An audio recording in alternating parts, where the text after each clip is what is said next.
जीवन की तिरछी चोटी पर हमें अकेले चढ़ना होगा, समर भूमि में अड़ना होगा, हमें लड़ाई लड़ना होगा। समर भूमि में अड़ना होगा, हमें लड़ाई लड़ना होगा। इन्हीं मेरी पंक्तियों के साथ आज हम एक शुभारंभ करने जा रहे हैं। हमारे मालवीय एकेडमी के ऑनलाइन लर्निंग प्लेटफॉर्म पर हम एलएलबी, बीएड मुख्य रूप से इन सब के जो पीजी कोर्सेज हैं हमारे एंट्रेंस के पर्पस से, जिनमें भी हमारे हिंदी में वर्ण आता है, वर्ण विचार आता है, इससे संबंधित कोई भी टॉपिक आता है, तो मालवीय एकेडमी आपके लिए एक सुनहरा अवसर लेकर आया है। आप इसका लाभ लीजिए, आप इसका फ़ायदा उठाइए और फ्री में आपके यूट्यूब पर क्लासेस अवेलेबल हैं, तो आप क्लासेस पढ़िए, आप यहाँ से समझिए टॉपिक को, किस तरह से आपके क्वेश्चंस आते हैं, किस तरह से एग्जाम में पूछा जाता है, पूरा पैटर्न आपको समझ आ जाएगा। तो आज की कक्षा में दोस्तों हम क्या पढ़ने वाले हैं, तो हम पढ़ने वाले हैं क्या, वर्ण विचार। और वर्ण विचार पढ़ने से पहले, या यूं कहिए कि हिंदी पढ़ने से पहले हिंदी की कुछ बेसिक जानकारी होती है, कुछ बेसिक चीज़ें होती हैं जो हमको आनी बहुत ज़रूरी है। अगर वो हम नहीं पढ़ेंगे और ऐसे ही हम उठा के वर्ण विचार शुरू कर देंगे तो ये हमारे हिंदी के साथ और आप सबके साथ ज्यादती हो जाएगी, है ना। तो हम लोग क्या करते हैं, कुछ जो बेसिक चीज़ें हैं जिन्हें हमें समझना चाहिए, उन पे पहले हम लोग थोड़ा बातचीत कर लेते हैं। इसके बाद हमारा जो चैप्टर है यानी वर्ण विचार, जहाँ जहाँ से आपके प्रश्न आते हैं वो हम लोग डिस्कस करेंगे। एक चीज़ आप अपने दिमाग में बैठा लीजिए या यूं समझ लीजिए कि जो पीजी लेवल पे हम जब पढ़ाई करते हैं तो बहुत ज़्यादा हम लोग विस्तार में नहीं जाते हैं। यानी जब छोटे बच्चों को पढ़ाया जाता है, यानी ये जो यूजी के बच्चे हैं या जो 11th के बच्चे हैं, 10th के बच्चे हैं, जब उनकी पढ़ाई हम लोग करते हैं तो बहुत छोटे से छोटी चीज़ों पे हम लोग बातचीत करते हैं और घंटों लेक्चर हम लोग उस पर चलाते हैं। लेकिन पीजी में हम लोग जो मेन चीज़ें हैं, मुख्य जो चीज़ें हैं जो एग्ज़ाम में आती हैं, दिशा निर्देशन जिसको कहते हैं कि इस तरह से आएगा, इसको आप पढ़िएगा, ये जो मार्गदर्शन होता है ये पीजी लेवल पे ज़्यादा होता है ना। एक जो टीचिंग, आप लोग जब टीचिंग मेथड जो होते हैं आपने देखा होगा, उसमें भी ये होता है, एक रोट लर्निंग होता है ना, ये जो बेसिक चीज़ें होती हैं। और जब आप लोग थोड़ा बड़े हो जाते हैं तो आपको इस तरह की लर्निंग होती है आपकी, तो हम लोग थोड़ा सा उस पर वर्क करते हुए, लेकिन कोई भी चीज़ आपकी छूटेगी नहीं, इसकी गारंटी मैं देती हूँ। जो भी जहाँ से भी प्रश्न आपकी परीक्षाओं में आते हैं, सारी चीज़ों पे हम लोग बातचीत करेंगे। कहीं भी आपको कोई भी डाउट लगे, कोई भी आपको परेशानी हो, समस्या हो, तो आपके लिए कमेंट बॉक्स खोला गया है, कमेंट आप कर सकते हैं। कक्षा अगर आपको अच्छी लगे, आपको समझाने का तरीका अच्छा लगे, समझ में आए चीज़ें, तो भी आप कमेंट कर सकते हैं, ठीक है। तो चलिए, आप सभी का स्वागत है आज की कक्षा में और हम लोग बात करते हैं वर्ण विचार पे। और उससे पहले कुछ बेसिक जानकारी हमारे हिंदी के बारे में, हमारी भाषा के बारे में। सबसे पहले हम परिचय लेते हैं कि भाई भाषा क्या होती है, भाषा किसको कहते हैं, भाषा होती क्या है, इस पे हम लोग क्या करते हैं, बातचीत करते हैं, ठीक है। तो देखिए, भाषा शब्द की व्युत्पत्ति संस्कृत की भाष धातु से हुई है। कैसे हुई है, संस्कृत की जो हमारी एक धातु है भाष, उससे हमारी किसकी उत्पत्ति हुई है, भाषा की। धातु किसको कहते हैं बताइए, धातु हमारा जो हमारी क्रिया होती है उसका जो मूल रूप होता है उसको हम धातु कहते हैं। यानी हमारी जो क्रिया है जहाँ से जन्म लेती है, जिससे जन्म लेती है, जिससे पैदा होती है, उत्पन्न होती है, उस मूल रूप को हम धातु कहते हैं। पहले तो आप धातु ही समझ लीजिए, क्योंकि जो शब्दावली आपके कहीं भी प्रयोग हो रही है, अगर उसका अर्थ मुझे लगता है कि आपको समझना चाहिए, या हो सकता है बहुत लोग आप में से जानते होंगे लेकिन कुछ लोग हो सकता है ना जानते हो, हम लोगों को क्या करना है, सभी को एक साथ लेके चलना है, सभी के ऐसी बात करनी है जो सबको समझ आए, है ना। तो धातु देखिए दोस्तों, जैसे दौड़ना हो गया, खाना हो गया, ये सारे शब्द हैं जिनमें हम लोग ना लगा के पूरे हम लोग क्रियाएं बनाते हैं। तो क्रिया में से आप ना हटा दीजिए, ये ना हटा दीजिए, हमारा क्या बचा है, दौड़ बचा हमारे पास, और क्या बचा, खा बचा। ठीक है। तो ये दौड़ हो गया, खा हो गया, जैसे मान लीजिए पढ़ना हो गया आपका, फिर ना हटा दीजिए, क्या बचा आपका पढ़। तो ये जो आपके बचे हैं, ये जो ना हटाने के बाद ये आपके दोस्तों धातु कहलाते हैं। क्या कहलाते हैं? धातु। दौड़ हो गया, खा हो गया, पढ़ हो गया, जा हो गया, चल हो गया, ये सब आपके धातु होते हैं। तो ऐसे ही आपकी एक धातु है जो संस्कृत से हमने ली है, जिसका नाम है भाष।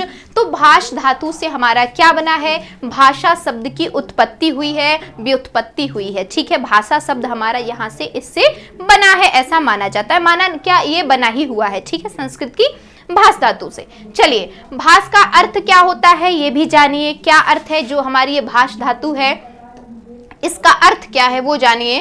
कहना, बोलना, उच्चारण करना, यानी कोई बात आप कह रहे हैं, बोल रहे हैं, एक ही बात है, उच्चारण कर रहे हैं, तो ये किसका अर्थ है? भाष का। यानी कोई बात आप कह रहे हैं वो आपका क्या हो जाएगा? भाष हो जाएगा। उच्चारण करना, बोलना, कहना, ये हमारे इसके तात्पर्य हैं, इसके अर्थ हैं, किसके? भाष के। चलिए, इतनी चीज क्लियर है।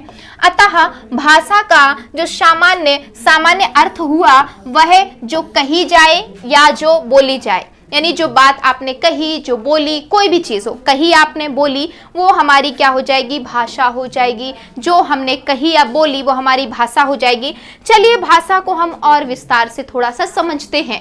कोई भी चीज पढ़ने से पहले भाषा पे तो बातचीत करनी पड़ेगी भाई, इसको छोड़ के आप कहीं नहीं आगे बढ़ सकते हैं। कैसे आप कुछ पढ़ पाएंगे बिना भाषा के? आप कैसे कुछ अपने ना आप विचार व्यक्त कर सकते हैं? मैं जो आपको पढ़ा रही हूँ, आप जो समझ रहे हैं, तो आपके समझने के लिए भी आपको भाषा की जरूरत होगी, और मुझे आपको समझाने के लिए, आपको पढ़ाने के लिए भी किसकी जरूरत होगी? भाषा की जरूरत होगी। चलिए, भाषा को समझते हैं। भाषा क्या है? भाषा अभिव्यक्ति, विचार विनिमय का एक सशक्त माध्यम है, सशक्त साधन है। भाषा क्या है? तो समझिए कि हम लोग बोलते हैं, विचार विनिमय करते हैं, तो उसका एक सशक्त और शक्तिशाली, जिसको हम सशक्त मतलब क्या होता है दोस्तों? ये होता है आपका शक्तिशाली माध्यम है, शक्तिशाली जो है साधन है, उसको भाषा कहते हैं। आपकी जो अभिव्यक्ति है, आप जो कहना चाहते हैं, आपके जो भाव हैं, विचार हैं, उनका विनिमय क्या होता है दोस्तों? तो विनिमय होता है आदान प्रदान, यानी आपकी बात को मैं समझूं, मेरी बात को आप समझें, और जिस साधन के द्वारा ये प्रक्रिया संपन्न हो, जिस माध्यम का हम लोग इस विनिमय के लिए प्रयोग कर रहे हैं, वो हमारा क्या होता है? तो वो हमारा होता है भाषा। चलिए, भोलानाथ तिवारी के अनुसार समझते हैं कि भाषा क्या होती है। भोलानाथ तिवारी कौन है? तो बहुत अच्छे विद्वान हैं, जिन्होंने पूरा भाषा विज्ञान लिखा है। एक इतनी बड़ी पुस्तक आती है इनकी भाषा विज्ञान की। आप लोगों में से कई लोग इससे परिचित होंगे, कई लोग उसको पढ़ चुके होंगे।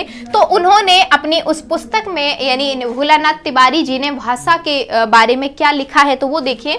इन्होंने कहा है कि भाषा विज्ञान में हम जिस भाषा का अध्ययन, विश्लेषण करते हैं, वह इतनी व्यापक नहीं, यानी भाषा विज्ञान में जिस भाषा का भोलानाथ तिवारी जी बात कर रहे हैं, ये जो हम लोग इसमें जो अभी पढ़ने वाले हैं, ये इनका पॉइंट ऑफ व्यू है। यानी भाषा के बारे में भोलानाथ तिवारी जी क्या कर रहे हैं, ये इनका विचार है, इनके विचार को हम पहले पढ़ रहे हैं।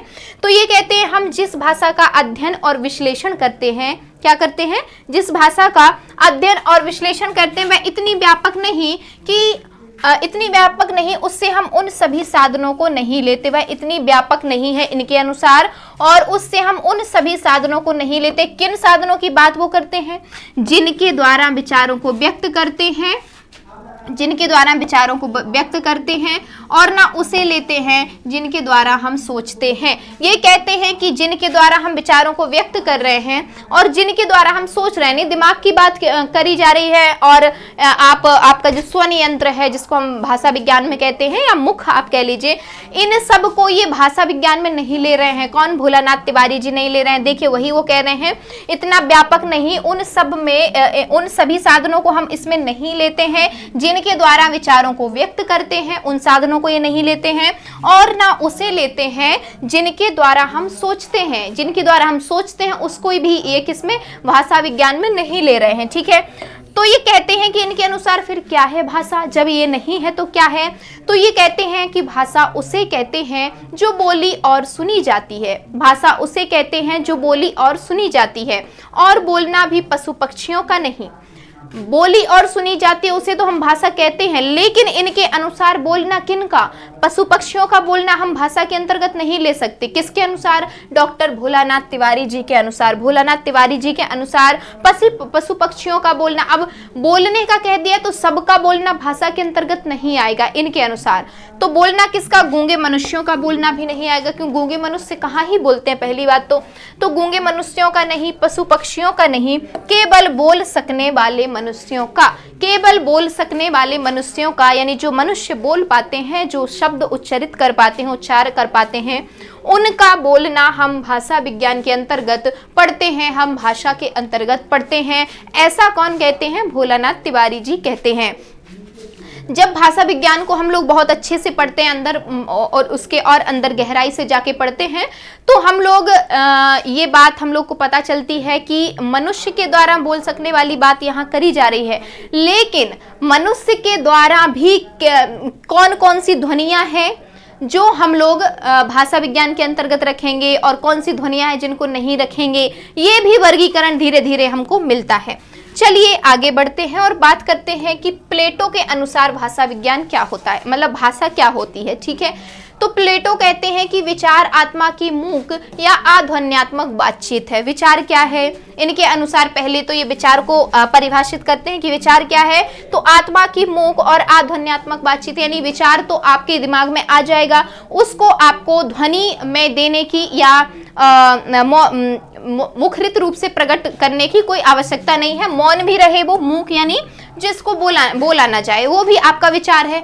अध्वन्यात्मक जिसमें ध्वनि नहीं है, वो भी आपका विचार है। तो इनके अनुसार विचार तो ये हो गया आपका, देखिए आत्मा की ये चीज हो गई इनकी। पर वही जब ध्वन्यात्मक होकर होंठों पर प्रकट होता है, कौन प्रकट होता है? विचार। विचार की बात कर रहे हैं कि मूक है, अध्वन्यात्मक है, लेकिन उसी विचार को जब हम अपने होठों पे प्रकट करते हैं ध्वनि के रूप में, ध्वन्यात्मक रूप में उसको हम जब प्रकट करते हैं, तो उसे भाषा की संज्ञा देते हैं। कौन कह रहे हैं? प्लेटो कह रहे हैं कि हमारे दिमाग में कोई विचार आया, अब विचार कैसा होता है? मूक होता है, ठीक है, उसको हम नहीं बोल रहे हैं तब भी विचार हमारे दिमाग में है, ठीक है, उसको हम ध्वनि प्रदान नहीं कर रहे हैं तब भी विचार हमारे दिमाग में है, लेकिन उस विचार को कहते हैं कौन? प्लेटो। जब हम अपने होठों पे लाते हैं, जब हम उसको ध्वनि प्रदान करते हैं, जब हम उसको बोलते हैं, तब वो हमारा भाषा कहलाता है। कौन कहता है ऐसा? प्लेटो कहते हैं।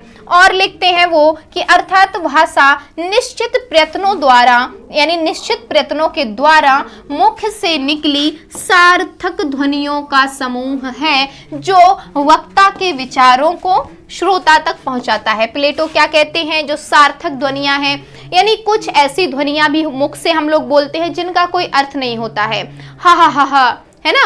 और जैसे मान लो घृणा के लिए कोई चीज छी, ऐसे मतलब कुछ भी आप ऐसी ध्वनि निकाल रहे हैं जिसका कोई एक ऐसा अर्थ नहीं है, जिसका कोई अर्थ नहीं निकल रहा है, ठीक है, जो सार्थक नहीं है, तो वो सब किसके अनुसार? प्लेटो के अनुसार वो सब हमारा किस में नहीं आएगा?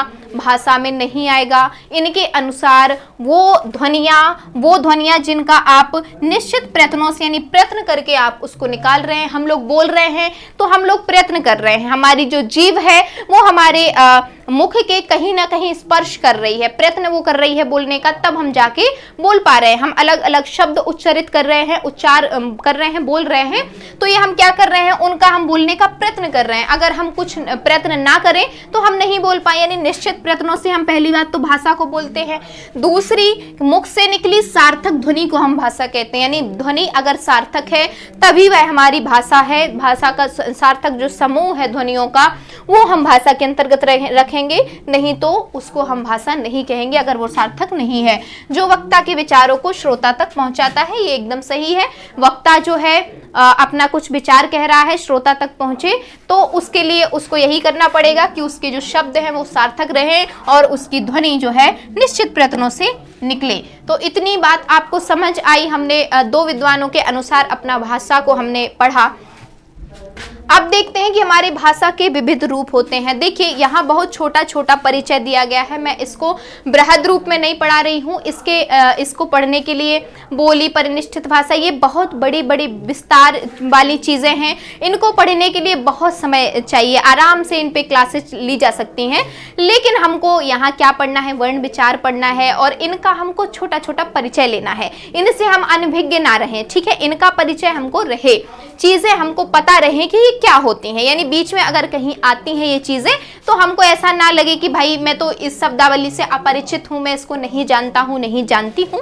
इसलिए हम छोटा छोटा परिचय इसका ले लेते हैं, ठीक है। चलिए सबसे पहले हम बातचीत करते हैं किस पे, बोली पे। तो देखिए भाई बोली क्या है, तो जिसकी लिपि न हो और जो जनसाधारण में बोली जाए। जनसाधारण में बोली जाने वाली हमारी बोली होती है।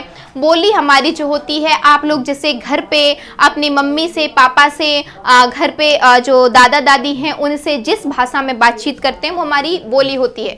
आप अपने गली मोहल्ले में हैं, बाहर बैठे हैं, कोई व्यक्ति आ रहा है, आप उनसे बातचीत कर रहे हैं, तो आप जो बातचीत कर रहे हैं वो बोली में करते हैं। जब आप प्रोफेशनल नहीं होते हैं, कहीं आप ऐसे प्लेस पे नहीं है सार्वजनिक, आप अपने आसपास के जो आपके लोग हैं, आपके पड़ोसी, उन सब लोगों के पास साथ में आप बातचीत कर रहे हैं तो आप बोली में ही करते हैं। इसमें चाहे आप मैथिली ले लीजिए, अवधी ले लीजिए, ब्रज ले लीजिए, भोजपुरी ले लीजिए, बुंदेली ले लीजिए, ये सारी आपकी बोलियां हैं जिनमें आप घर पे बातचीत करते हैं, ठीक है, जिनमें आपको बनने की कोई जरूरत नहीं होती है, ऐसा भी आप कह सकते हैं। जो आप लोग जन्म से सीखते आ रहे हैं वो आपकी क्या है, वो आपकी बोली है। बोली का एक निश्चित सीमित क्षेत्र होता है, निश्चित संख्या में इसके बोलने वाले होते हैं। तो इतनी जानकारी आपकी बोली के लिए पर्याप्त है। दूसरी हम आते हैं परिनिष्ठित भाषा पे। परिनिष्ठित भाषा, इसी को हम क्या कहते हैं दोस्तों, इसको हम कहते हैं स्टैंडर्ड लैंग्वेज। क्या? Standard language. तो इसकी हम बातचीत कर लेते हैं। क्या है? जो व्याकरण के नियमों में बंधी हो और जिसमें तत्सम शब्दों की प्रधानता हो, उसे हम क्या कहते हैं? उसे कहते हैं परिनिष्ठित भाषा या स्टैंडर्ड लैंग्वेज। क्या? व्याकरण के नियमों में बंधी हो, पहली शर्त है आपके स्टैंडर्ड लैंग्वेज की, परिनिष्ठित भाषा की, जिसमें तत्सम शब्दों की प्रधानता हो। यानी तत्सम कौन से शब्द होते हैं आपके? चलिए इसको पहले परिभाषित करिए। तत् धन सम से आपका तत्सम बनता है, ठीक है। तत् यानी होता है उसके, और सम माने होता है क्या? समान। किसके समान भाई? किसके समान? तो उसके, यानी कि संस्कृत के समान। यानी संस्कृत के समान, यानी वही शब्द जो संस्कृत में प्रयोग करे जा रहे हैं वही जब हम हिंदी में प्रयोग करते हैं उन्हीं शब्दों को, उनको हम भाई क्या कहते हैं? तत्सम कहते हैं। और इन तत्सम शब्दों की प्रधानता किसमें रहती है? परिनिष्ठित भाषा में। परिनिष्ठित जो आपकी भाषा स्टैंडर्ड लैंग्वेज है इसमें रहते हैं। जैसे उदाहरण के लिए आप महानुभाव जयशंकर प्रसाद जी की भाषा को ले लीजिए। आप पढ़िए, आप उनके नाटकों को, उनके कविताओं को पढ़िए तो आपको समझ आएगा। उनके स्कंदगुप्त को पढ़िए, चंद्रगुप्त को पढ़िए, तो आपको जैसे ही आप पढ़ेंगे तो आपको भारी भरकम संस्कृत के शब्द मिलेंगे, संस्कृत निष्ठ शब्द मिलेंगे। उनकी व्याकरणिक संरचना देखिए भाई, उनके आप कैसे वो शब्दों को संजोते हैं, कैसे कहाँ क्या प्रयोग करना है, उनको सारी चीजें पता है। यानी व्याकरणिक नियम भी उनके में प्रयोग होते हैं। और तत्सम शब्दों के लिए तो वो जाने जाते हैं। उनके लिए कहा जाता है कि भाई ये खाए अघाए लोग हैं उनके लिए इनकी रचनाएं हैं। जो बेचारे निम्न तबके के लोग हैं, सर्वहारा हैं, उनके लिए इनकी रचनाएं नहीं है। मतलब अशिक्षित लोग इनकी रचनाओं का वाचन नहीं कर पाएंगे, नहीं पढ़ पाएंगे। जो पढ़े लिखे तबके के लोग हैं वही इनकी रचनाएं पढ़ पाएंगे। ऐसा प्रसाद जी पे लांछन लगाया जाता है, ऐसा उनके बारे में कहा जाता है। क्यों? क्योंकि इनकी भाषा क्या है? तत्सम प्रधान है। और तत्सम जहां भारी भरकम शब्दों का हम प्रयोग कर लेते हैं, संस्कृत के शब्द आप समझते हैं भारी भरकम थोड़े बहुत तो होते ही हैं, तो ऐसी शब्दावली जो है आपकी परिनिष्ठित भाषा में आ जाती है। इसको सही बात है, परिनिष्ठित भाषा को समझने के लिए व्यक्ति को कम से कम बेसिक लेवल की जो पढ़ाई है वो आनी चाहिए, नहीं तो आप परिनिष्ठित भाषा से रूबरू नहीं हो पाएंगे, नहीं समझ पाएंगे। तो ये आपकी होती है परिनिष्ठित भाषा, ठीक है। चलिए अब आती है आपकी राजभाषा। क्या आती है? राजभाषा नहीं, राष्ट्रभाषा पे पहले बातचीत कर लेते हैं। तो राष्ट्रभाषा क्या है? जो राजनीतिक एवं सामाजिक शक्ति के आधार पे व्यापक रूप धारण कर ले। किस आधार पे? देख लीजिए, यहाँ ना आपका कोई प्रशासनिक दबाव हुआ, कुछ नहीं हुआ, आपने सामाजिक शक्ति और राजनीतिक शक्ति के आधार पे व्यापक रूप धारण कर लिया इस भाषा ने। इस भाषा का प्रयोग किसमें हुआ? हमारे स्वतंत्रता आंदोलन की कहिए, कौन? स्वतंत्रता आंदोलन, ठीक है। चाहे बात करिए आप भक्ति आंदोलन, यानी जितनी भी क्रांतियां होंगी एक राष्ट्र में, ठीक है, जितने भी आंदोलन होंगे, अब चाहे वो स्वतंत्रता हो, भक्ति हो, इन सब में आप जिस भाषा का प्रयोग कर रहे हैं वो आपकी राष्ट्रभाषा होगी। उस भाषा से आप एक सूत्र में बंधे होंगे। राष्ट्रभाषा आपको एक सूत्र में पिरोने का काम करती है, आपको बांधने का काम करती है, वो आपकी राष्ट्रभाषा होती है। कभी कभी राष्ट्रभाषा क्या करती है? सीमाओं में नहीं बंधती है, सीमाओं से परे चली जाती है। जैसे हिंदी की आप बात करिए, हिंदी को राष्ट्रभाषा बनाने के लिए बहुत लोग पक्ष में थे, लेकिन कुछ लोग विपक्ष में आ गए, कहीं दंगे हो गए। दक्षिण की बात करी जाए तो वो दर्जा उसको नहीं मिल पाया, लेकिन हिंदी जैसे एक सूत्र में सबको बांधती है। उत्तर भारत की आप बात करें, और जैसे हिंदी का प्रचलन आप देखें कि यहाँ पाकिस्तान देखिए, अफगानिस्तान देखिए, नीचे श्रीलंका आप देख लीजिए, भूटान देख लीजिए, बांग्लादेश देख लीजिए, यानी आसपास के जो देश हैं वो हमारी जो भाषा है, हमारी राजभाषा वर्तमान में हिंदी है, उससे प्रभावित होकर, या कहिए कि संस्कृति के आदान प्रदान से हमारी जो भाषा है वो भी क्या हुई, उसमें चली गई। या यूं कहिए कि पहले वो आर्यावर्त का ही हिस्सा हुआ करते थे सब, तो भाषा जो है वो आपके क्षेत्र विभाजित करने से बट नहीं जाएगी, वो आपकी चलती है, तो वो आपकी राष्ट्रभाषा हो जाती है।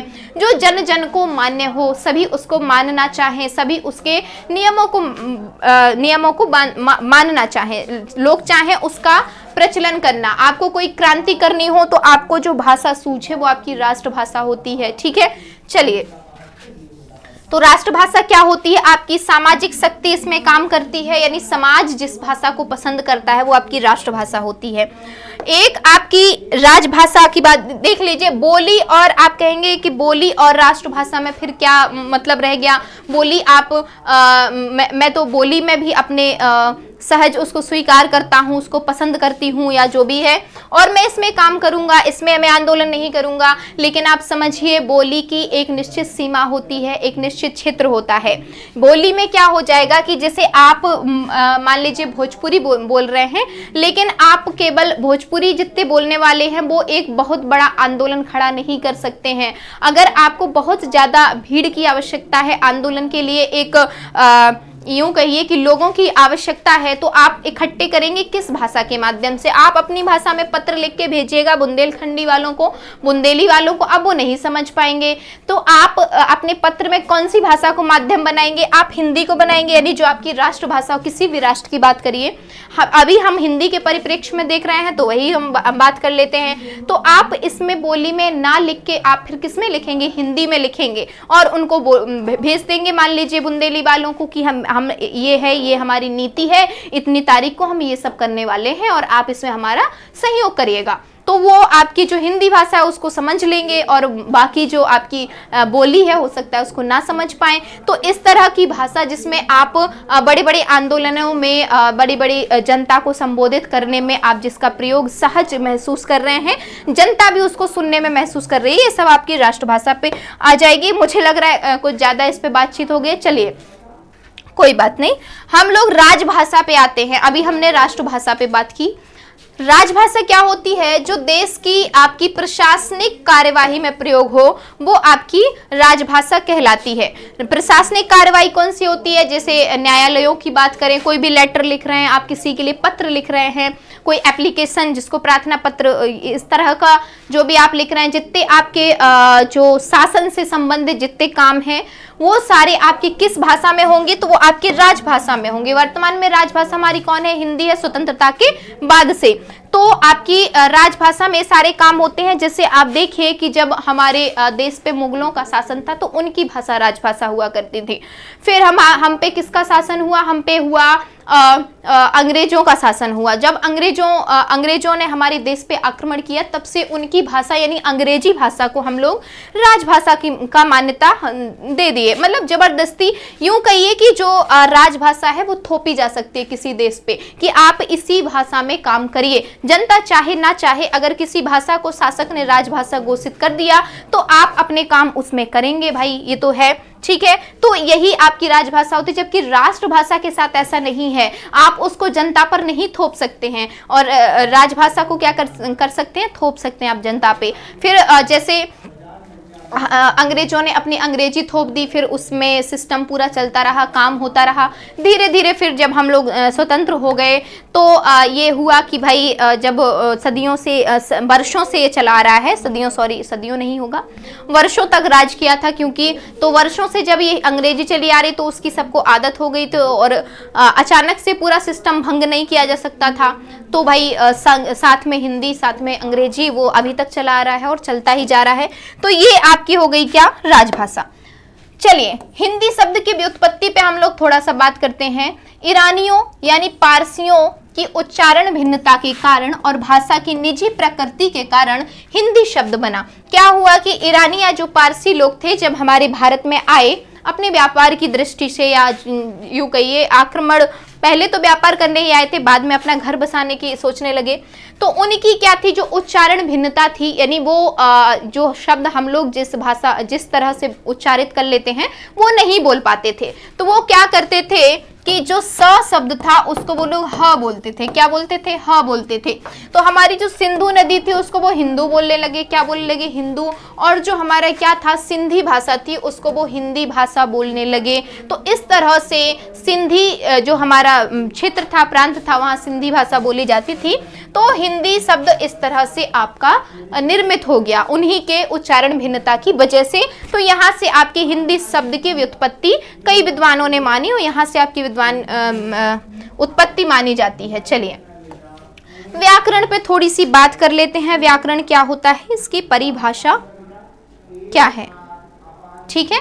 चलिए, तो जिन नियमों के अंतर्गत किसी भाषा को शुद्ध बोलना, लिखना और ठीक प्रकार से समझना आता है उसे व्याकरण कहते हैं। क्या कहा गया है कि जिन नियमों के अंतर्गत, यानी ऐसे नियम जिनके द्वारा, जिनके अंतर्गत किसी भाषा को, किसी भी भाषा की बात करी जा रही है, व्याकरण किसी भी भाषा का होता है, सारी भाषाओं का अपना अपना व्याकरण होता है, ठीक है। हिंदी का अपना हिंदी व्याकरण होता है, अंग्रेजी का अपना इंग्लिश ग्रामर होता है, उनका अलग व्याकरण, संस्कृत का अपना अलग व्याकरण होता है। तो सारी भाषाओं का, तो किसी भी भाषा को, जो भी भाषा है जिसका भी व्याकरण है, उस भाषा को शुद्ध रूप से बोलना, शुद्ध रूप से लिखना और शुद्ध रूप से क्या, ठीक प्रकार से उसको समझना, इतना चीजें जिन नियमों के अंतर्गत हम सीखते हैं हम उसे व्याकरण कहते हैं। क्या क्या सीखते हैं, शुद्ध रूप से बोलना सीखते हैं भाई, लिखना सीखते हैं, शुद्ध रूप से हम लिख सकें, अशुद्धि ना रहे हमारे लिखने में, बोले तो हमारे बोलने में अशुद्धि ना रहे, और समझने में हम किसी प्रकार की अशुद्धि ना करें। जब हम समझें तो ठीक प्रकार से किसी की बातों को, किसी की भावनाओं को हम समझ सकें, तो उसे ही हम क्या कहते हैं भैया, तो उसे हम व्याकरण कहते हैं। अथवा इसकी और परिभाषा हो सकती है, जैसे व्याकरण वह शास्त्र है, कौन सा शास्त्र, जिसमें हमें भाषा का शुद्ध ज्ञान प्राप्त होता है। यानी व्याकरण वह शास्त्र है, वह शास्त्र है, वह ग्रंथ है, वह पुस्तक है जिसको पढ़ के हम भाषा का शुद्ध ज्ञान प्राप्त करते हैं, या यूं कहिए कि हमको भाषा का शुद्ध ज्ञान प्राप्त होता है, उसको हम क्या कहते हैं, व्याकरण कहते हैं। चलिए, इतनी बातचीत आपको क्लियर है, आगे बढ़ें, बताइए। चलिए, व्याकरण के अंग, यहीं से अब आपके वर्ण शुरू हो जाते हैं, यहीं से आप एकदम कमर कस लीजिए कि वर्ण हम पढ़ने वाले हैं, ठीक। चलिए, तो पहला हमारा अंग होता है व्याकरण का क्या, वर्ण, दूसरा होता है हमारा शब्द, तीसरा हमारा होता है पद और चौथा हमारा होता है वाक्य। कुछ लोग क्या करते हैं, अज्ञानतावश कहिए या कुछ लोग बहुत शॉर्ट करने के चक्कर में इसको 3 बस अंग बताते हैं। एक वर्ण बताते हैं आपको, एक शब्द बताते हैं और एक वाक्य बताते हैं। शब्द और पद वो लोग क्या कर देते हैं, एक कर देते हैं। वैसे कहिए तो शब्द पद कुछ सिमिलर हैं, मतलब समान ही है, देखने में समान है, लेकिन ये अपनी स्थिति के कारण क्या होता है, अलग अलग हो जाते हैं एक दूसरे से। इसकी स्थिति अलग होती है, इसकी स्थिति अलग होती है, जो कि हम लोग आगे पढ़ते हैं। तो अभी आप समझ लीजिए कि आपके व्याकरण के 4 अंग हैं, 4 भाग हैं। पहला आपका वर्ण है, दूसरा आपका शब्द है, तीसरा आपका पद है और चौथा आपका वाक्य है। चलिए, तो वर्ण क्या होता है, सबसे पहले समझिए आपका वर्ण क्या है। देखिए, वर्ण का मौखिक रूप ध्वनि कहलाता है। वर्ण का मौखिक रूप ध्वनि कहलाता है, ध्यान दीजिए। और ध्वनि का लिखित रूप वर्ण कहलाता है, इस पे भी ध्यान दीजिए। मान लीजिए कोई ध्वनि है, हमने मान लीजिए क लिख दिया। क्या लिख दिया? क।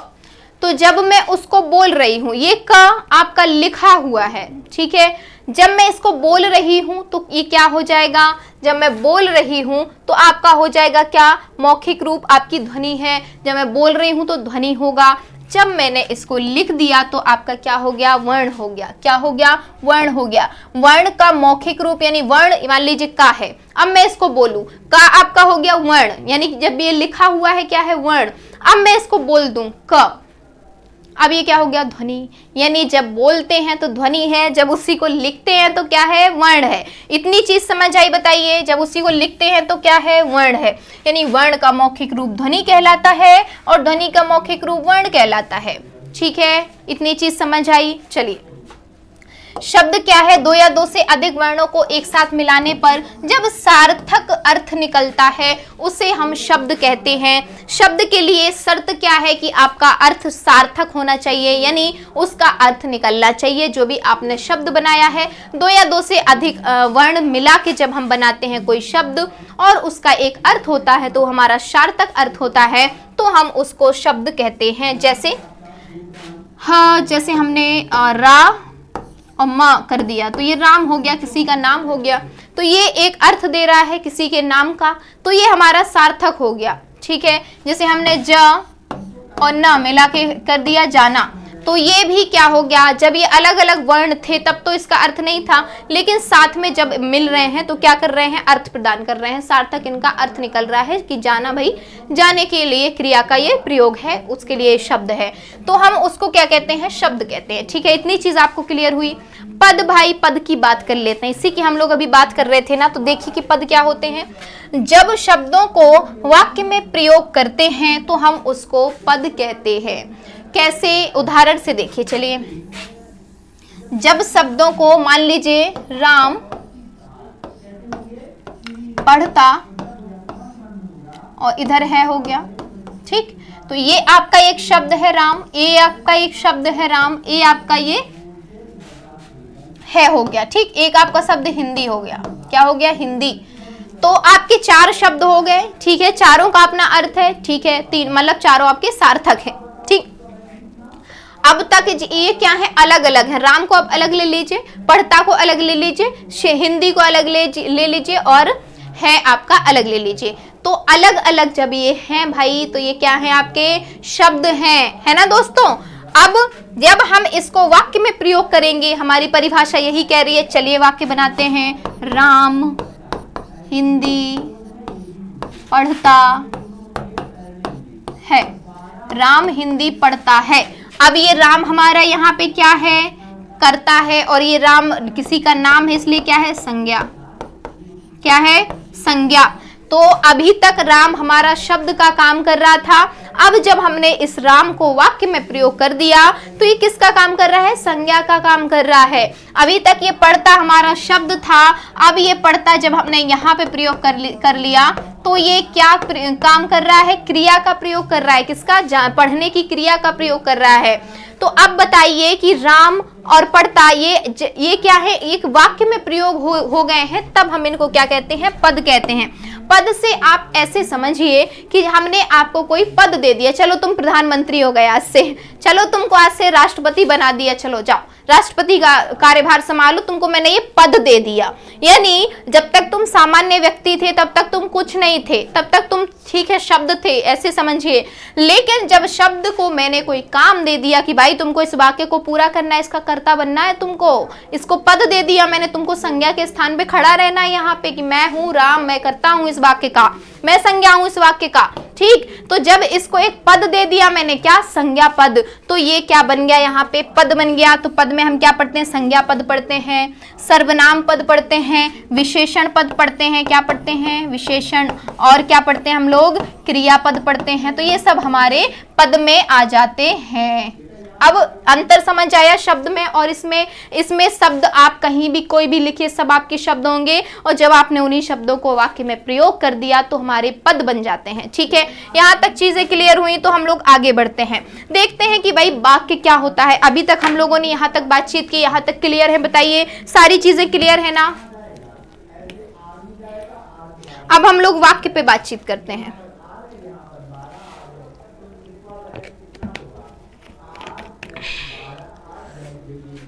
चलिए, वाक्य क्या होता है देखिए, जब दो या दो से अधिक शब्दों को जोड़कर लिखते हैं, दो या दो से अधिक शब्दों की बात की जा रही है तथा उनका एक निश्चित या सार्थक अर्थ प्रकट होता है, उसे हम वाक्य कहते हैं।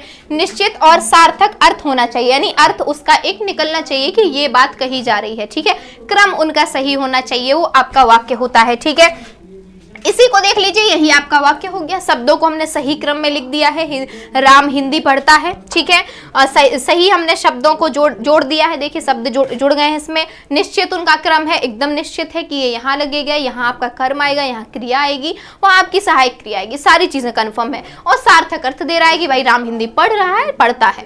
ठीक है, उसका वो बता रहा है, बोध करा रहा है। तो ये हमारा वाक्य हो गया। इतनी चीजें आपने समझ ली।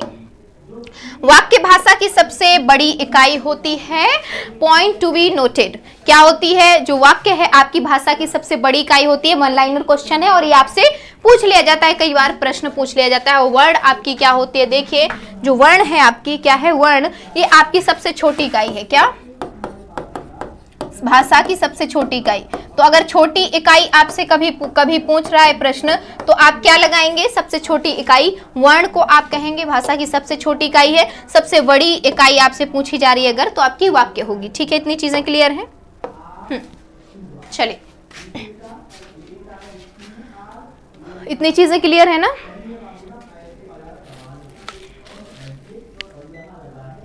चलिए, हाँ, लिपि पे अब हम लोग बातचीत करते हैं। लिपि क्या है? परिभाषा देखिए कि भाषा के लिखने के ढंग को लिपि कहते हैं, यानी भाषा के लिखने के तरीके को लिपि कहते हैं। ढंग क्या होता है? आप किसी काम को कैसे कर रहे हैं, किस में कर रहे हैं, यानी तरीका उसका। तो भाषा के लिखने का जो तरीका है हमारा, जो ढंग है हमारा, उसको हम क्या कहते हैं? लिपि कहते हैं। अथवा मौखिक भाषा को लिखित रूप देने के लिए निश्चित ध्वनि चिन्हों को निश्चित ध्वनि चिन्हों के व्यवस्थित रूप को क्या कहते हैं? लिपि कहते हैं। क्या कहते हैं? लिपि कहते हैं। ठीक है, यानी जो हम भाषा बोल रहे हैं, यानी जैसे मैं आपको पढ़ा रही हूँ तो मैं मौखिक भाषा का प्रयोग कर रही हूँ, बोल रही हूँ, लेकिन उसको जब मुझे लिखना पड़ेगा, मान लीजिए मैं तो यहाँ पीपीटी बना के लिख के मैंने पढ़ा रही हूँ, तो मैंने जिस भाषा में लिखा है, अब मैं जो पढ़ा रही हूँ उसको मुझे लिखित रूप देने के लिए कुछ ध्वनि चिन्हों के प्रयोग करने पड़े। ये सब मुझे ध्वनि चिन्ह प्रयोग करने पड़े, है ना, और इनका निश्चित क्रम प्रयोग करना पड़ा। तो यही सब हमारी लिपि है। लिखने का मैंने एक ढंग लिया ना, एक लिखने का ढंग, जो ढंग मुझे भी आता हो आपको, मैं अपने ढंग का ढंग नहीं बना सकती कि भाई मुझे ही आता है, आप लोग समझ ही नहीं रहे हैं। तो लिपि जो है वो सबकी एक जैसी होती है। पहली मतलब एक भाषा की लिपि निश्चित होती है। अगर वो भाषा आपको आ रही है, उस भाषा में मैंने कुछ लिखा, तो वो भाषा आपको समझ आ जाएगी। तो मतलब जो आपके लिखने के लिए, मौखिक भाषा को लिखित रूप देने के लिए निश्चित ध्वनि चिन्ह जो आप प्रयोग करते हैं, ध्वनि के लिए हम लोग चिन्ह देते हैं। इस ध्वनि को बोलने के लिए हम ऐसे बोलते हैं, तो लिखने के लिए हम इसको ये चिन्ह से प्रदर्शित करेंगे। तो वो सारे चिन्ह जब व्यवस्थित रूप हम उसको देते हैं, वो हमारा लिपि कहलाता है। इतनी चीज क्लियर है? जैसे आपका हिंदी की लिपि क्या है? आपकी देवनागरी है। उसमें हमने लिखा कि आपका क्या नाम है, ये लिखा हमने हिंदी में देवनागरी लिपि में। दूसरा आपका हो गया अंग्रेजी, उसकी आपकी लिपि क्या है? रोमन लिपि है। उसी वाक्य को, उसी भाव को आप इंग्लिश भाषा में, अंग्रेजी भाषा में क्या कह रहे हैं? What is your name. क्या कह रहे हैं? What is your name. Same बात है, सेम चीज है, बस लिपि के लिखने का ढंग अलग हो गया, भाषा के लिखने का तरीका अलग हो गया। देवनागरी में हमने इन चिन्हों के द्वारा उसी बात को प्रकट किया, और अंग्रेजी में, इंग्लिश में इन चिन्हों द्वारा हमने उसी बात को प्रकट किया। तो ये ढंग जो अलग अलग है, ये आपकी लिपियां हैं, ये आपके अलग तरीके हैं, आपकी लिपि होती है। ठीक है, चलिए। हिंदी वर्णमाला स्वर और व्यंजन, हिंदी वर्णमाला में स्वर और व्यंजन होते हैं, ठीक है, उनसे मिलकर हमारी बनी होती है हिंदी वर्णमाला। वर्णों में आपका स्वर और व्यंजन की कुल संख्या कितनी है? 52 है। यहाँ से आपकी वर्णमाला शुरू, आप इसको सही से आप पढ़ते रहिए। देखिए आपकी वर्णमाला में वर्णों की संख्या कितनी होती है? 52 होती है, ठीक है, 52। 11 जिनमें से स्वर होते हैं आपके और 41 क्या होते हैं? व्यंजन होते हैं, ठीक है। 41 क्या होते हैं? व्यंजन। ये आपसे पूछ लिया जाता है कई बार, तो इसको आप याद रखिए। 11 आपके स्वर हैं, 41 आपके व्यंजन हैं। कितने हैं, क्या हैं, कौन कौन से, सब हम पढ़ने वाले हैं, बिल्कुल आप परेशान मत होइए। इन वर्णों के व्यवस्थित एवं क्रमबद्ध समूह को वर्णमाला कहते हैं। जब इनको हम एक निश्चित क्रम में बढ़िया से व्यवस्थित करके लिखते हैं, वही हमारा वर्णमाला है। हिंदी वर्ण हिंदी भाषा में प्रयुक्त सबसे छोटी इकाई है, जो मैंने पहले बताया था वही बात यहाँ पे लिखी है। अब ये वर्णमाला का आपका चार्ट है, दिख रहा है इस पे ये। चलिए देखिए कि वर्णमाला आपकी स्वर और व्यंजन से मिलके बनी है, ठीक है। आपके कितने? 11 स्वर हैं, कितने? 11 आपके स्वर हैं, ठीक, और आपके 41 व्यंजन हैं। मिला दीजिए दोनों को, 52 हो गया आपका, ठीक है। स्वर आपके दो प्रकार के होते हैं, आपका ह्रस्व स्वर हो गया, एक आपका दीर्घ स्वर हो गया। ह्रस्व स्वर में क्या आता है? आ, ई, उ और री, यानी 4 वर्ण आपके आते हैं, छोटे वाले ह्रस्व जो होते हैं। और दीर्घ में आपके 7 वर्ण आते हैं, जिनमें आपका आ, ई, उ, ए, ओ और औ होता है, ठीक है। इतनी चीजें क्लियर हैं आपके। ये हो गई आपकी स्वर की बात। अब आते हैं हम अपने व्यंजन के वर्गीकरण पे। व्यंजन को हम स्पर्श व्यंजन हमारे होते हैं, देखिए इस तरह से हम लोग बांटते हैं। स्पर्श व्यंजन में हमारे 27 वर्ण आते हैं, ठीक है। कौन कौन से आते हैं? देखिए 27 कौन कौन से व्यंजन होते हैं। सबसे पहले तो आपका क वर्ग, च वर्ग, ट वर्ग, त वर्ग और प वर्ग, यानी 5 जो आपके वर्ग होते हैं वो आते हैं। तो 5 का 5 25 करिए, तो 5 5 5 5 5, क ख ग घ अंगा, च छ झ झ ञ, ट ठ ड ढ ण, त थ द ध न, प फ ब भ म। फिर आपका ये ड और ढ, ड़ा और ढ, ये आपके दोनों इसमें आ जाते हैं। और ये दोनों आपके उत्क्षिप्त व्यंजन या द्विगुण व्यंजन होते हैं। यहाँ से आपके बहुत क्वेश्चन बनते हैं, याद रखिएगा क्या होते हैं? द्विगुण व्यंजन या उत्क्षिप्त व्यंजन इनको हम कहते हैं, ठीक है। और इसीलिए ये 25 यानी 25 हमारे पूरे वर्गों के मिला के, पांचों वर्गों से 5-5 वर्ण मिला के हमारे 25 हो गए, और 2 हमारे ये द्विगुण व्यंजन मिला के 27 हमारे स्पर्श व्यंजन हो जाते हैं। अब अंतस्थ व्यंजन की बात करते हैं। इसमें हमारे 4 वर्ण आते हैं, य, र, ल और व। ये हमारे क्या होते हैं? अंतस्थ व्यंजन होते हैं। इन सब को याद रखना बहुत जरूरी है। जो स्वर व्यंजन से आपके प्रश्न पूछे जाते हैं, यहीं से पूछता है कि इसमें से बताइए कौन सा ऊष्म व्यंजन नहीं है, या कौन सा ऊष्म व्यंजन है, कौन सा अंतस्थ व्यंजन नहीं है, कौन सा अंतस्थ व्यंजन है, आगत इनमें कौन कौन से हैं। तो यही देखें, आपका श हो गया, यानी ये आपका कौन सा है? तालव्य श हो गया। ये आपका क्या है? मूर्धन्य श हो गया। और ये आपका क्या है? स हो गया, दंत सा, ठीक है। ये आपका श होता है, ये आपका सा होता है, ठीक है। ये आपका ह भी इसमें किसमें रहता है? तीनों सा आपके और ह ऊष्म व्यंजन में, यानी 4 वर्ण हमारे ऊष्म व्यंजन में होते हैं, 4 हमारे अंतस्थ में होते हैं। आगत कौन होता है? जो दूसरी भाषाओं से आ गए आगत है हमारे। ज हो गया और फ हो गया। क्या? ज और फ, जा और फा नहीं है, ज और फ है, यानी इसमें नुक्ता लगा हुआ है। ये नुक्ता इसको कहते हैं, जो नीचे लगता है वर्ण के, ये लगा हुआ है। और इसको हम कई बार प्रयोग करते हैं अपने हिंदी में, तो इसको हम लोग हिंदी के व्यंजन में रखते हैं। और ये 2 वर्ण हैं, ठीक है, ये आगत के अंतर्गत आते हैं। संयुक्त में देखिए कौन कौन संयुक्त, यानी मिले हुए 2 वर्ण आपस में मिलके एक नया वर्ण बनाते हैं, वो हमारे क्या होते हैं? संयुक्त होते हैं। संयुक्त हमारे 4 हैं, एक आपका श हो गया, त्र हो गया, ज्ञा हो गया और श्र हो गया, ये हमारे संयुक्त में आ जाते हैं। स्वर की कुल संख्या देखिए 11, व्यंजन की कुल संख्या 41 और टोटल हमारा 52। चलिए स्वर किसको कहते हैं भाई? स्वर देख लीजिए किसको कहते हैं। तो देखिए कि स्वर उन वर्णों को कहते हैं, स्वर उन वर्णों को कहते हैं जिनका उच्चारण बिना किसी अवरोध तथा बिना किसी दूसरे वर्ण की सहायता के होता है। जब हम स्वर उच्चारित करते हैं, आप भी मेरे साथ बोल के देखिए, तो हमको किसी और दूसरे वर्ण की ना तो हमको जरूरत होती है कि हमको किसी और वर्ण की सहायता की आवश्यकता हो, ऐसा कुछ नहीं होता।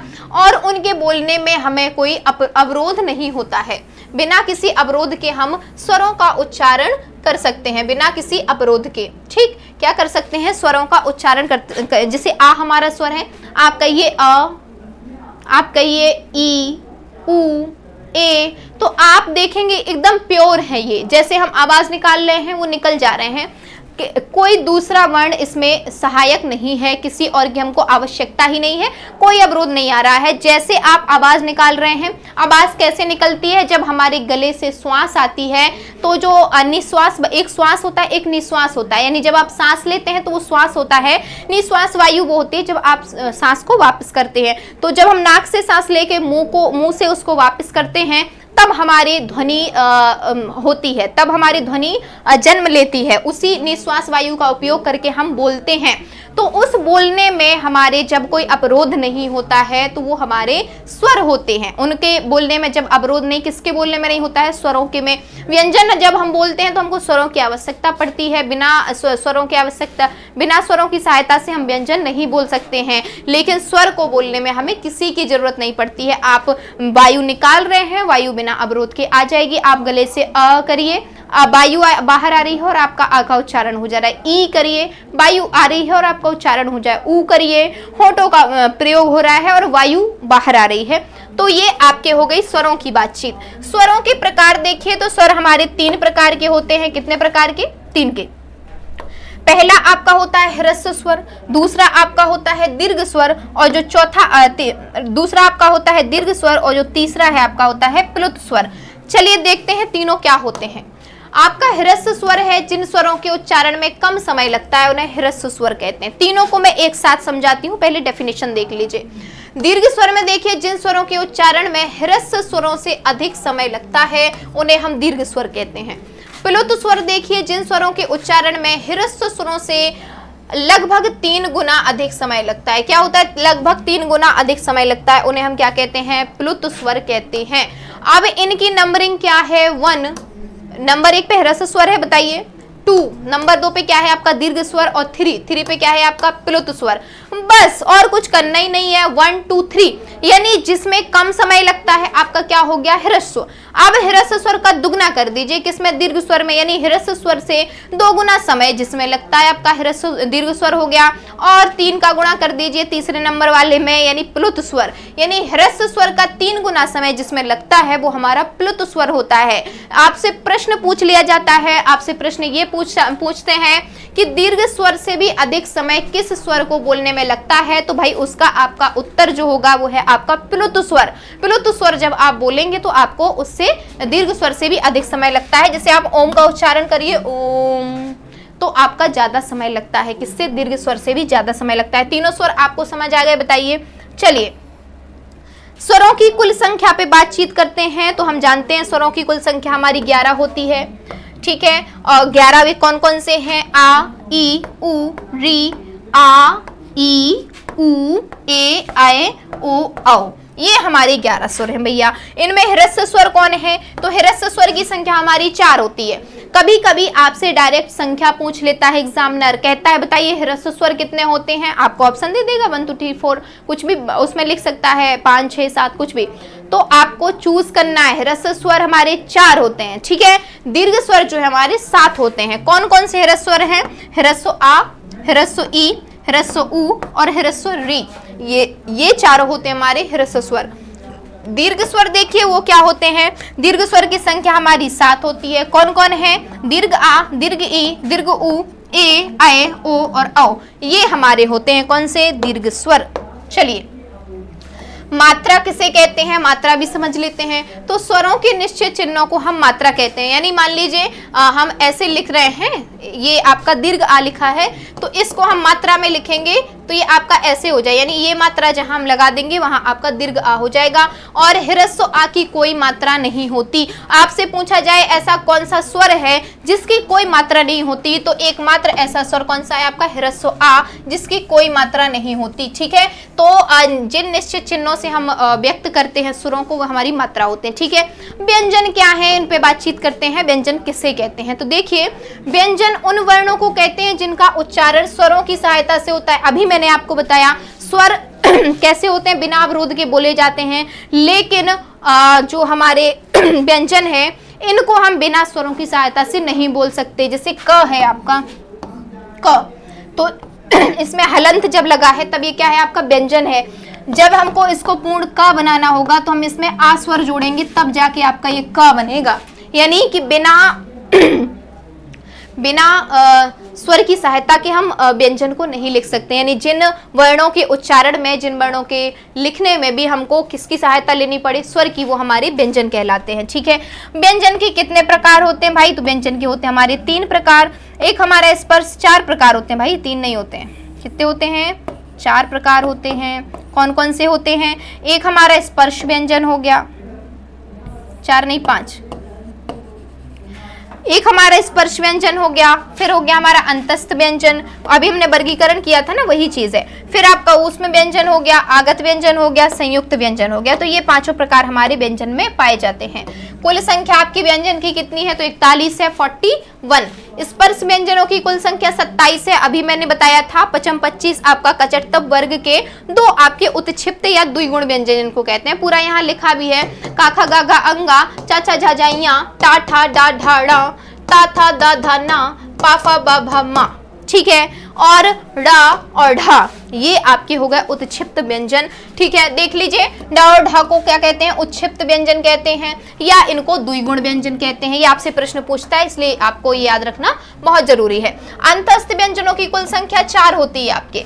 देखिए, ये इनका प्रयोग आपका अलग होता है और इनका अलग होता है। इन ड और ढ की बात करें, इनका अलग होता है, उनका अलग होता है। जैसे आप ढक्कन लिखते हैं, ढक्कन, तो किसका प्रयोग करते हैं? इसका प्रयोग करते हैं, जिनमें आपका नीचे ये नहीं लगता है, बिंदी नहीं लगती है। और जब आप पढ़ाई लिखते हैं, पढ़ाई, तो आप किसका प्रयोग करते हैं? उस वाले का, उत्क्षिप्त वाले का। यानी हिंदी में आपके ये प्रयुक्त होते हैं, इसीलिए ये रखे गए हैं। ठीक है, चलिए, ऊष्म व्यंजन आपके 4 होते हैं, अंतस्थ व्यंजन आपके 4 या अलावा होते हैं। ऊष्म व्यंजन आपके 4 होते हैं। ऊष्म व्यंजन कौन से होते हैं? जो आपको जब आप बोलते हैं तो आपके मुंह में एक ऊष्मा आती है, ऊष्मा उत्सर्जित होती है, इसलिए इनको ऊष्म व्यंजन कहते हैं। जैसे आपका तालव्य सा, मूर्धन्य सा, दंत सा और ह हो गया आपके ऊष्म व्यंजन। आगत व्यंजनों में देखिए 2 होते हैं आपके, ज और फ होता है। संयुक्त व्यंजनों की कुल संख्या आपकी कितनी है? 4 है भाई। कौन कौन सी है आपकी? देखिए, क और श से मिलके आपका श बनता है, छ, ठीक, क्षत्रिय वाला। त और र से मिलके आपका त्रा बनता है, ज और य से मिलके आपका क्या बनता है? ज्ञा बनता है। श और र से आपका श्रा बनता है। कई बार आपसे यही पूछ लेता है, इसको आप याद रखिए। यहाँ से आपका प्रश्न बना देता है आपका एग्जामिनर। क्या पूछता है? जैसे पूछेगा कि आपका श जो है किस किस से मिलके बना है, और 3-4 आपको ऑप्शन दिए जाएंगे, तो आपको याद रखना है क और आपका मूर्धन्य श मिलके बनता है क्या? श। ठीक है, ये बनता है।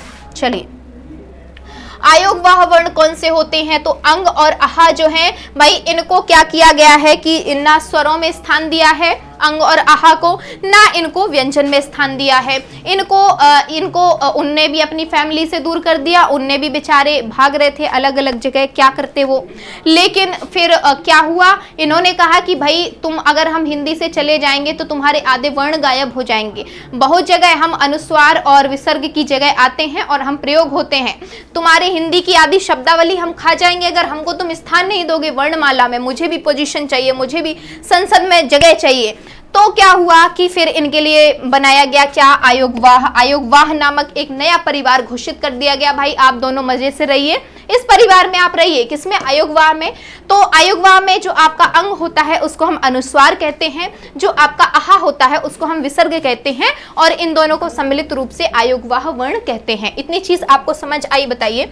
अनुस्वार देखिए, स्वर के बाद बोला जाने वाला हलंत यानी जो अंग की बिंदी है आपकी, अर्धध्वनि, इसको मानते हैं अनुस्वार कहलाता है। जिसे प्रपंच में देखिए आप यहाँ प्रयोग हो रहा है, कंठ में देखिए यहाँ प्रयोग हो रहा है, छंद में देखिए प्रयोग हो रहा है, आदि इन शब्दों में आपकी जो है अनुस्वार प्रयोग होता है। विसर्ग की बात करिए, महाप्राण सूचक है, यानी जब आप बोलते हैं अतः, ठीक है, प्रातः, तो आप जब बोलते हैं, और महाप्राण कौन होते हैं? जो आपसे अधिक एनर्जी लेते हैं, अधिक समय लेते हैं, ठीक है, तो ये आपके महाप्राण होते हैं, जो आपसे अधिक प्राणवायु की आकांक्षा करते हैं, अधिक प्राणवायु मांगते हैं बोलने में, वो आपके महाप्राण होते हैं। तो जो आपका विसर्ग है वो भी आपका महाप्राण होता है, जैसे प्रातः, अतः, संभवतः, तो इन सब में आपका किसका प्रयोग होता है? विसर्ग का। भारत सरकार द्वारा मानक हिंदी जो वर्णमाला है उसमें देखिए कि केंद्रीय हिंदी निदेशालय तथा राष्ट्रीय शैक्षिक अनुसंधान और प्रशिक्षण परिषद द्वारा मानक हिंदी वर्णमाला का निर्धारण इस प्रकार किया गया है। किस प्रकार? देख लेते हैं। पहले तो ये नहीं है, चलिए यहां से देखिए आपकी मानक हिंदी में क्या क्या है, तो आ स्वर और व्यंजन सब मिला के यहाँ लिखा गया है। देखिए आ ई उ ऊ, री ए आए ओ औ, का ख ग घ अंग, च छ ज झ ञ, टा ठ ड ढ ण। ठीक है, और इसके बाद आपका क्या आता है, जो उत्क्षिप्त व्यंजन है, द्विगुण व्यंजन है, वो आते हैं। वो क्या है आपके ड और ढ। ठीक, इसके बाद त थ द ध न, प फ ब और भ, प फ ब भ म, य र ल व, स स सा ह, फिर छ त्र ज्ञ और श्र, ये आपके संयुक्त व्यंजन, और जो ज और फ हैं और अ हैं ये आपके आगत ध्वनियां हैं। ठीक है, तो ये आपकी मानक वर्णमाला में माने गए हैं। और स्वर और इस व्यंजन की आप मात्राएं, एक बार स्वर की मात्राएं देख लीजिए। ठीक है, स्वर की मात्राएं देखिए कैसे हैं। तो आपकी आ की मैंने बताया आपकी कोई मात्रा नहीं, बड़ा आ की मात्रा आपकी ये है, यानी दीर्घ आ जिसको कहते हैं। ह्रस्व ई की मात्रा आपकी छोटी ये है। ई की आपकी ये है, बड़ी ई की। ऊ की आपकी ऐसी है, छोटा ऊ यानी ह्रस्व ऊ की। दीर्घ ऊ की आपकी मात्रा ये होती है। री की आपकी ये मात्रा होती है। ए की आपकी ये होती है। और देखिए और किसकी, जैसे आपकी ए के बाद ए आई की आपकी मात्रा, इसकी क्या होती है ये। ठीक, ए की वो, आई की ये आपकी ओ की मात्रा कौन सी होती है, ए। ठीक, और औ की मात्रा, औ की मात्रा कौन सी होती है, ये आपकी मात्राएं हो जाती हैं। ठीक है, चलिए अंग आहा आदि हिंदी, और इनको हम प्रयोग कैसे करते हैं, जैसे आपका जैसे क है तो इसकी तो आपकी मात्रा नहीं होती, जैसे क। ठीक, बड़ा वाली की, कु, बड़ा वाला का की ये। ठीक, बड़ी वाली ई की, और आप कु, ये छोटा बड़ा, और किसकी, जैसे क्र की लगाएंगे तो इस तरह से। तो ऐसे हम लोग व्यंजनों में मात्राएं ऐसे लगा देते हैं किसी भी वर्ण में, तो इस तरह से प्रयोग होता है। ये मात्राएं होती हैं। हिंदी वर्णमाला में ऐसे वर्ण हैं जिनकी गिनती ना तो स्वरों में होती है, वही मैंने बताया अंग आहा की, और ना व्यंजनों में होती है। इन्हें आयुग्वाह कहते हैं। आयुग्वाह का अर्थ होता है जो योग ना होने पर भी साथ रहें, मैं तुम्हारे साथ हूँ भले मैं रहूं ना रहूं, ये सारी चीज है। ठीक है, तो आयुग्वाह का स्थान स्वरों के बाद व्यंजनों से पहले होता है, स्वरों के बाद होता है और व्यंजनों से पहले होता है। अंग को अनुस्वार कहते हैं भाई, आहा को क्या कहते हैं, विसर्ग कहते हैं। रंग इंक हो गया, अंगद हो गया। प्रातः स्वता में आपका क्या विसर्ग प्रयोग होता है। ठीक है, विसर्ग का प्रयोग हिंदी में प्रचलित संस्कृत शब्दों में होता है। अनुस्वार और विसर्ग ना तो स्वर है और ना व्यंजन है, लेकिन स्वर और व्यंजन दोनों में ही इनका प्रयोग होता है। ये आपकी बातचीत हो गई। चलिए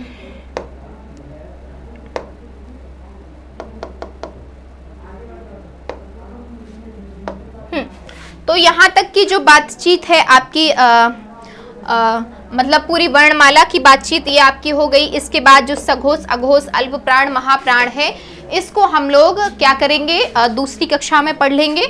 आज तक की कक्षा आपकी यहीं तक काफ़ी है ना, काफ़ी समय भी हो गया होगा।